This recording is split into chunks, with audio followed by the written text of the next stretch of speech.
Losing money with evaluations with prop firms because you're not treating them as prop firms. Let me explain.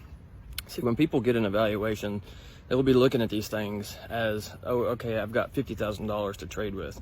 When in reality, you might only have $1,000, $500, whatever the particular account that you might have might be. To understand what you really truly have to trade with, you need to be looking at your drawdowns within these evaluations. You need to be understanding that just because your account says $100,000 does not mean that's what you have to work with. You need to be looking at the rules that they provide you within this evaluation and understand that the drawdown is what you have. Now with static accounts, for instance, with Elite Trader Funding, we typically do $625 as your starting drawdown. So in reality, say your account says 100,000, you only have 625 to work with. Now, as you build this up, you're going to understand and you're going to grow and you're going to have more capital to access. So you're going to have to be really keeping this in mind, not trading it and treating it like you have that full amount to work with. You're going to have to be understanding, taking notice of where your daily drawdown is at, not treating it like you have the full account to be working with.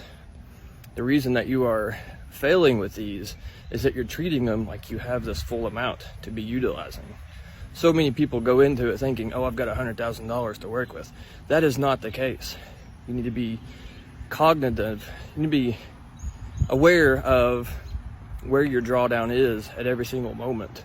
I myself, I prefer our static accounts due to the fact that I always know, okay, I can get onto X amount. Say I make $10,000, $15,000 profit on this account. Okay, I know that I've got that $10,000 to $15,000 buffer in this account that I can go down to before this account has failed. So many people treat these like just endless supplies of cash. There are rules in place for a reason. They're not just there to protect the company, but they're also there to protect you.